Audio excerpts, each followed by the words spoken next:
Eu quero convidar para vocês se sentarem só um minutinho. A gente já vai estar encerrando. Mas a irmã Cláudia, quando chamou-nos para estar aqui nessa noite, por isso que a pastora falou que eu também ia pregar, né? Ela me pediu para testemunhar nessa noite o que Deus fez na nossa vida. E eu preciso contar de um pouquinho atrás, para que vocês possam entender que para Deus nos dar uma vitória, e uma vitória grande, a gente passa por um processo. E esse processo, às vezes ele é longo, às vezes ele é dolorido, às vezes é difícil, ele não é fácil. Quando as pessoas veem a vitória, elas dizem assim, foi do nada, mas como é que pode, foi à toa, mas ninguém sabe que não foi do nada. Que foi muita luta, muito choro, muito sofrimento e foi muito arrumar de casa, porque Deus não dá nada em casa desordenada. Deus não dá nada sem que as coisas estejam no lugar. E aí eu quero testemunhar para vocês que Deus colocou tudo na minha vida no lugar, para poder me dar a bênção que eu tanto pedi a Ele. Aleluia! Há 18 anos atrás eu entrei pelas portas da Assembleia de Deus em Miguel Bacon, no Pita, e aceitei Jesus como Salvador da minha vida. Naquele momento, quando eu aceitei Jesus como Salvador da minha vida, eu passava por um momento de depressão, eu passava por um momento de abandono, onde tinha terminado um casamento por conta de uma traição. E foi muito difícil, mas foi em meio a toda essa luta que eu aceitei Jesus como meu Salvador. Aleluia. E ali Deus me fez promessas na minha vida. Deus falou, usou aquela serva ali à frente de uma consagração para dizer para ela, para mim, que um dia eu estaria ali naquela mesa fazendo a mesma coisa que ela, que Deus ainda ia me colocar em lugares maiores, e para dizer para mim também que um dia Deus me daria filhos. E quando ela me falou que Deus me daria um filho, eu fiquei olhando para ela com meu coração choroso, porque foi justamente por um desses motivos que aquele casamento havia acabado, por conta de eu não conseguir engravidar, por conta de traição. E eu olhei para ela e falei, meu Deus, eu não estou entendendo nada, mas eu prossegui seguindo a Deus. Aleluia! Um mês depois que eu havia aceitado a Jesus, começou uma obra de Deus na minha casa, sem a gente chamar ninguém, sem a gente convidar ninguém. Deus começou a fazer uma obra dentro da minha casa. E aquela obra foi crescendo, crescendo, crescendo. E eu também, à medida que aquela obra crescia, Deus trabalhava na minha vida também e eu crescia. E eu decidi naquele momento na minha vida que tudo que eu queria para mim era o Senhor. Que tudo que eu queria para mim era Deus. Que tudo que eu queria para minha vida era me dedicar à obra de Deus. Eu voltei a estudar, eu fiz minha faculdade, eu melhorei no meu trabalho. Eu, apesar de ser funcionária pública, eu consegui, depois que eu me converti, ser chamada para trabalhar no lugar que era o lugar do meu sonho de trabalhar. Deus me levou para aquele lugar. Deus fez coisas grandes através da minha vida. E depois de um tempo servindo a Deus, já como missionária da casa do Senhor, eu sempre ouvia Deus dizer para mim que Ele iria me dar um filho. Mas eu não tinha uma família. Deus colocou uma igreja para eu dirigir e nem esposo eu tinha.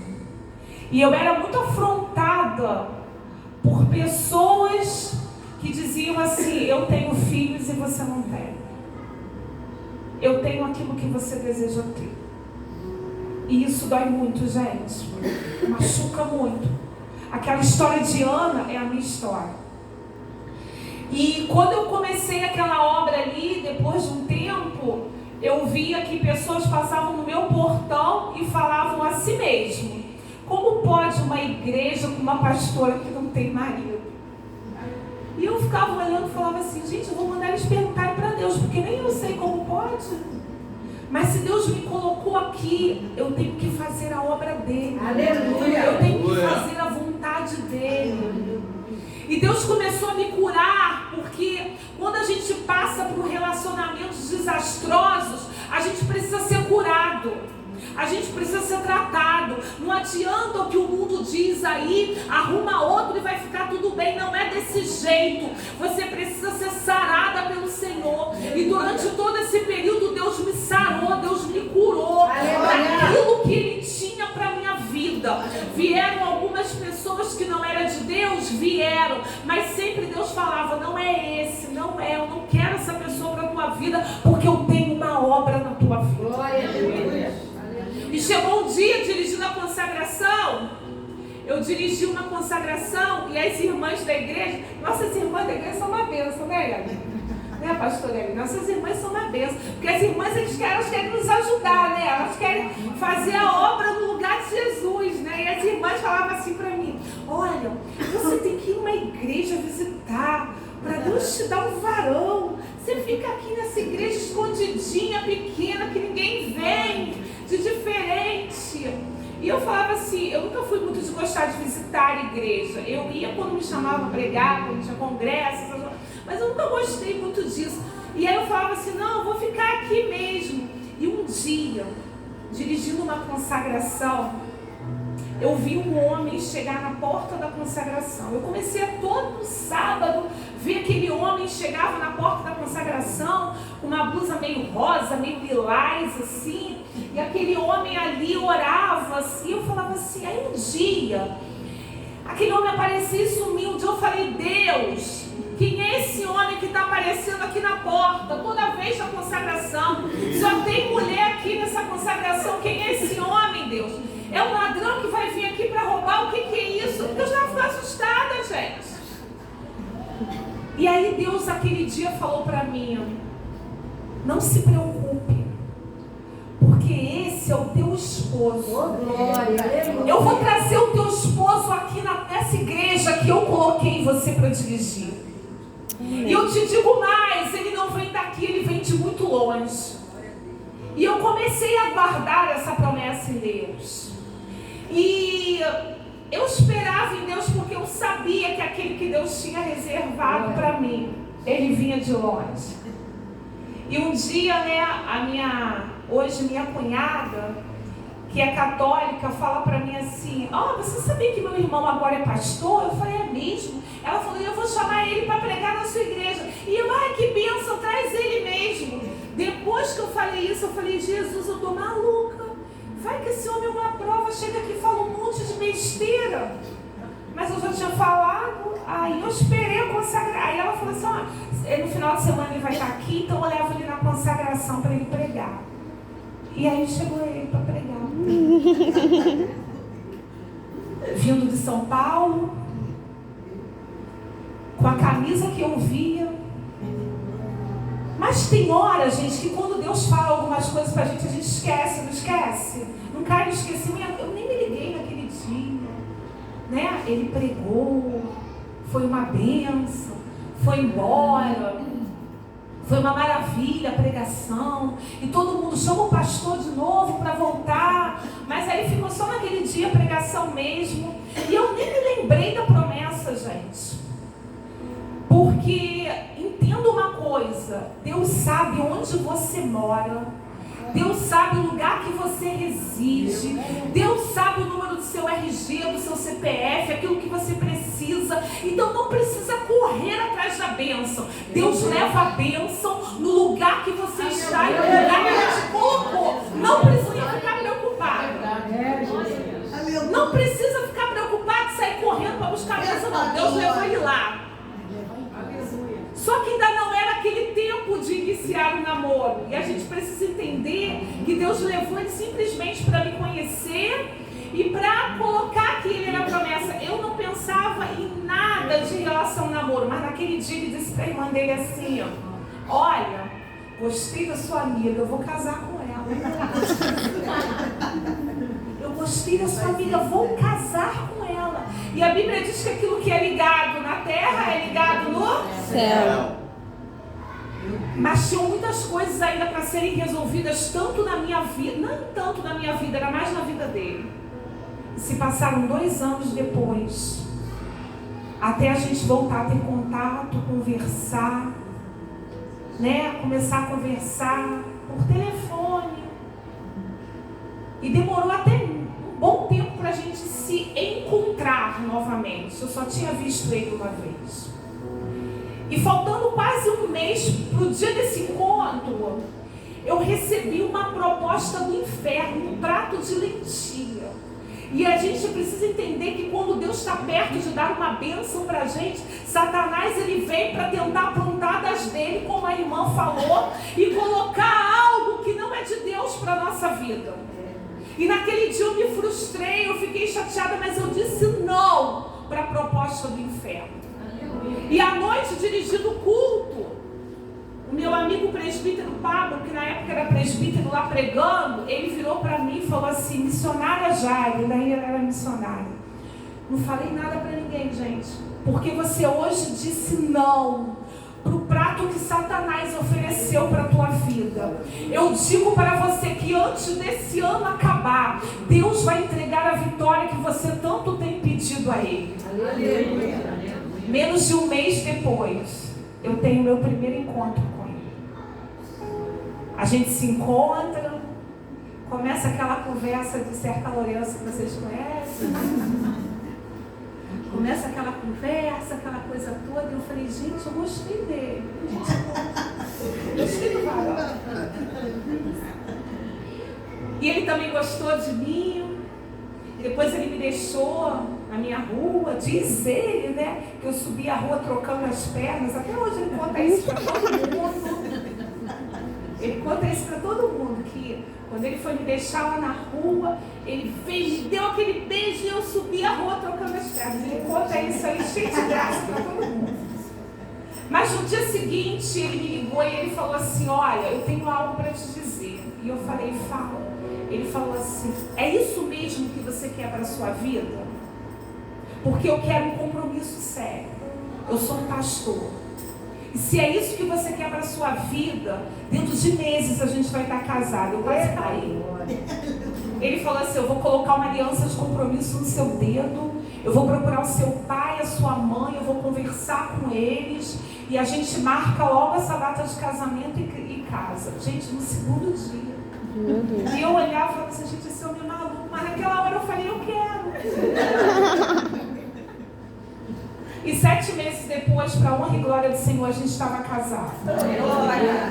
E quando a gente se casou, ele já sabia da minha história, ele já sabia tudo que eu tinha passado, eu também sabia da vida dele. Mas ele falou para mim: Jaira, o seu sonho hoje passa a ser o meu sonho.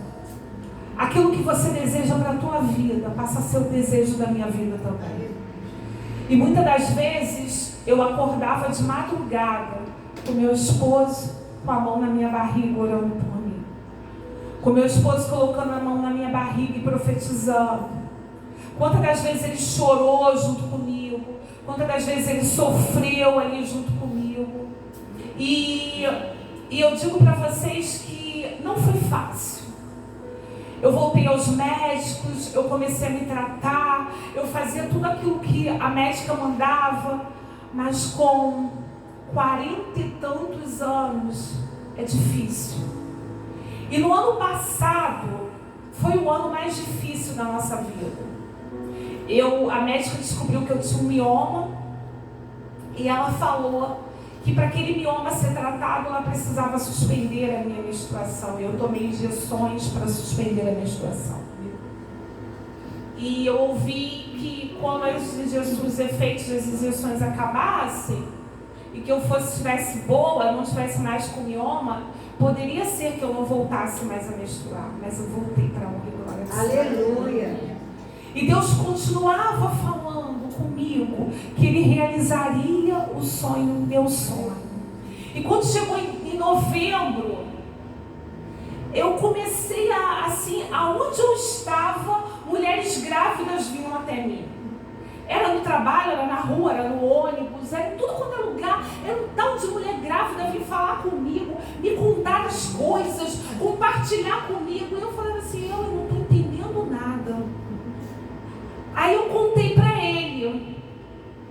E aí eu quero dizer para vocês que quando a gente vem para um culto, a gente tem que ficar ligado naquilo que Deus fala. Porque Deus, Ele responde as coisas que a gente fala em secreto durante a semana. E às vezes a gente está desligado e a gente não pega aquilo que Deus está falando pra gente. E quando eu cheguei no culto, o pastor falou assim: olha, eu tenho algo para dizer, que quando a bênção está chegando, quando a bênção está perto, você começa a ver aquilo tudo vai chegando até você, e aquilo que você deseja começa a se aproximar, para você entender que a sua também está para acontecer. E eu tomei posse daquela palavra. Aleluia. E naquele mês de dezembro, meu Deus, como eu ouvi Deus falar que ia me dar um filho. A professora da academia fala assim para mim: Deus vai te fazer como Ele fez com Sara. Você crê? Eu falei: creio. A depiladora ia na minha casa e falava assim: Deus mandou eu ungir o teu ventre. Eu falava: amém, faça isso. Era Deus falando que a promessa estava chegando. Aleluia. E para finalizar, eu estou indo para o trabalho. A minha amiga fala assim para mim: vamos parar ali que eu preciso ir na farmácia. E quando eu saio do carro, que ela vai encontrar comigo, assim, pra gente entrar na farmácia, eu olho pra ela e falo assim: Raquel, eu não te vi mais como a mulher que você é hoje. Eu te vi como a menininha que eu te conhecia anos atrás. Os olhos dela encheram de lágrimas. E quando ela entrou na farmácia, ela falou pro moço da farmácia assim: moço, me dá um teste de gravidez.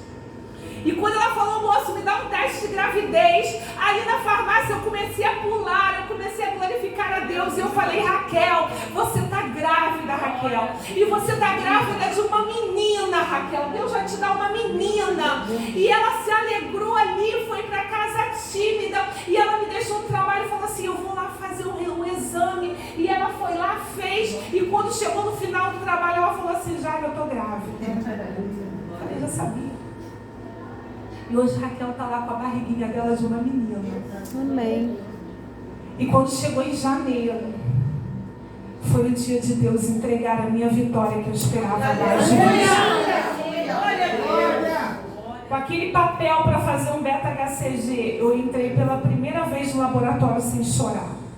Porque todas as vezes que eu ia, eu chorava muito, mas naquele dia eu entrei com uma felicidade tão grande. Porque era a felicidade da certeza da vitória. Eu tinha certeza dentro de mim que eu estava grávida. Eu tinha certeza que Deus tinha feito um milagre na minha vida. E quando foi chegando a tarde, ele falava assim para mim: abre aí esse negócio aí para ver logo. Eu falava: não, é só 5 horas da tarde. E aí, mas vai ver que o laboratório já liberou. Eu falei: Cláudia, ainda são 3h30. Cláudia, eu esperei 20 anos, Cláudia. Fica calmo, meu filho. Aí quando foi 4h30, eu abri e vi que já tinha chegado o e-mail. Aí eu falei: Jesus, é agora.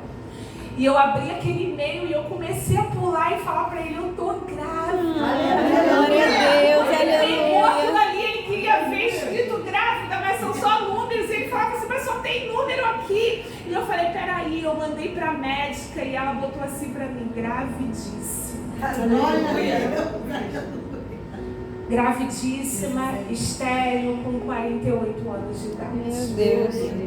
Aleluia. Isso é o que Deus faz na vida. Glória a Deus. De quem serve a Ele. Há 5 anos atrás nem marido eu tinha. Há 5 anos atrás nem família eu tinha.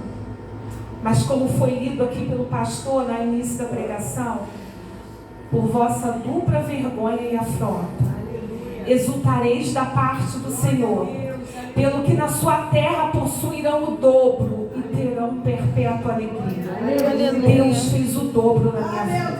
Ele me deu um esposo abençoado, um homem de Deus. Ele me deu uma família, ele me deu um lar.